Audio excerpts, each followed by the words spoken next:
আসসালামু আলাইকুম প্রিয় ভিউয়ার্স, আশা করি সকলেই ভালো আছেন। আমিও আল্লাহর রহমতে ভালো আছি। আজকে নিয়ে আসছি আপনাদের সামনে একটি তুফান ফ্যান। এটি গরমে চাপে নষ্ট হয়ে গেছে, তাই এই ফ্যানটিকে আপনাদেরকে সার্ভিসিং করে দেখাবো। এই ফ্যানটি কিভাবে নষ্ট হলো এবং কিভাবে সার্ভিসিং করলে এই ফ্যানটি বেশি দিন টেকসই হবে। তার জন্য আপনারা আমার এই ভিডিওটির সাথেই থাকবেন, স্কিপ করবেন না। সর্বপ্রথম আমি এই ফ্যানটিকে দেখেন হালকা করে হিট দিয়ে দিয়েছি। হিট দিয়ে ফ্যানটিকে আমি খুলে নেই। তারপর আপনারা এইভাবে ফ্যানটিকে খুলবেন, হিট দিয়ে হালকা করে টোকা দিবেন। তারপর এই ফ্যানটি বেরিয়ে আসবে। বেরিয়ে আসলে এমনভাবে টোকা দিবেন যাতে করে ফ্যানের বডিতে আঘাত না লাগে বেশি। দেখেন আমি এই ফ্যানটিকে কয়েলটিকে বের করে নিয়েছি। এই কয়েলটি কিন্তু ঠিক আছে। এখন এই কয়েলের যে লুবের কালেকশন রয়েছে, এই কালেকশনগুলি নষ্ট হয়ে গেছে। এই লুবের কালেকশনগুলি বেশিরভাগ ফ্যানেরই নষ্ট হয়ে থাকে গরমের চাপে। আর এরকম লুবের কালেকশন নষ্ট হওয়ার কারণ হচ্ছে এটি 40-76 তার দিয়ে ফ্যানের ভিতরে করা থাকে না। অনেক ফ্যানই 13-76 বা অন্য যে কোনো বাজে কেবল দিয়ে কালেকশনগুলি করা থাকে, যার ফলে কালেকশনগুলি পুড়ে যায়। আপনারা ভালো মানের ভালো তার দিয়ে 40-76 এই কালেকশনটি করবেন।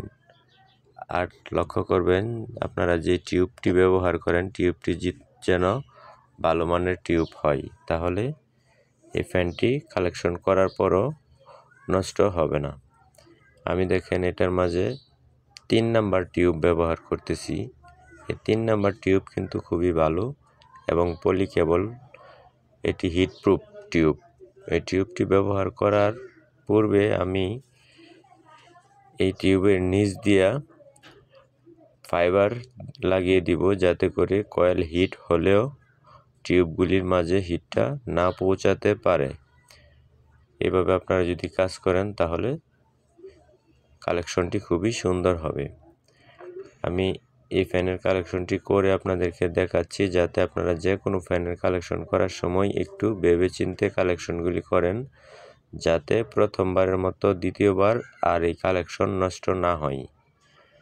যদি আপনারা এমনভাবে করতে পারেন তাহলে অবশ্যই অরিজিনাল থেকে ভালো কাজ হবে।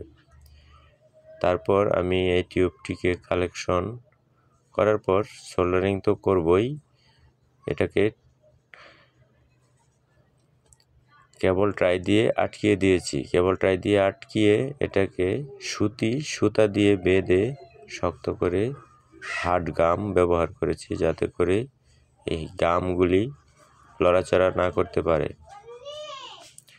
এটি গরমের চাপে নষ্ট হয়ে গেছে এবং অতিরিক্ত লোড ছিল ফ্যানের মাঝে, তাই নষ্ট হয়ে গেছে।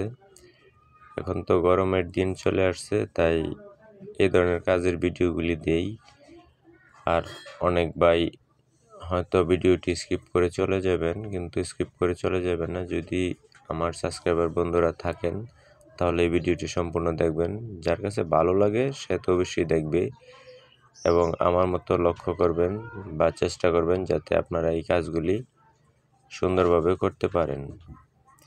ফ্যানটি আমার কালেকশন করা হয়ে গেলে এই বডিটি মাঝে আমি আবার ফিটিং করব। তার জন্য বডিটির মাঝে গিরিজ ব্যবহার করলাম, যাতে করে সুন্দর করে ফিটিং করতে পারি। এমনভাবে আপনারা করবেন যাতে করে ইজিভাবে ফ্যানটি একে অপরকে সাহায্য করে। এটি হচ্ছে একটি যমুনা ফ্যান। এটি সকল ফ্যানের থেকে বড়। এই ফ্যানটি কিন্তু আমি খোলার আগে এটির মাঝে মার্কার কলম দিয়ে চিহ্ন করে রেখেছিলাম। এখন আমি ওই চিহ্নের সাথে বসিয়ে আমি আবার একটি হাতুড়ি দিয়ে উপর একটি কাঠ রেখে হালকা হালকা টোকা দিয়ে এটাকে বসাচ্ছি। এখন আমার বসানো হয়ে গেলে আমি দেখেন এটার যে লুবের কালেকশনটি নিচের দিক থেকে, এখন দেখেন ভিউয়ার্স ভাইরা, আমি কিন্তু এটার ক্যাপাসিটরের কালেকশনটি করতেছি। এই ক্যাপাসিটরের কালেকশনটি করার পূর্বে বারবার আপনারা চেক করে নেবেন ফিটিং করার সময়, যাতে কোনো ফ্যানের বডি না হতে পারে। ফ্যানের যদি বডি কালেকশন হয়ে যায় তাহলে কয়েলটি নষ্ট হয়ে যাবে। এখন কালেকশনটি করছি। কালেকশনটি দুটি কয়েলকে একসাথে করে, এটা হচ্ছে এক লাইন, আর দুটি তারকে দুটি ক্যাপাসিটরের মাধ্যমে লাগিয়ে দিয়েছি, এটা হচ্ছে আরেকটি লাইন। এভাবে আপনারা কালেকশনটি করবেন। দেখেন আমার এই ফ্যানটি কিন্তু কালেকশন করা হয়ে গেছে। এখন আমি আপনাদেরকে ঘুরিয়ে দেখাবো। দেখেন ফ্যানটি কিন্তু খুবই সুন্দর চলতেছে, এবং ভিডিওটি আপনারা সম্পূর্ণ দেখেছেন, তাদেরকে অসংখ্য ধন্যবাদ। আর সকলেই ভালো থাকবেন, সবার জন্য দোয়া রইল। আসসালামু আলাইকুম।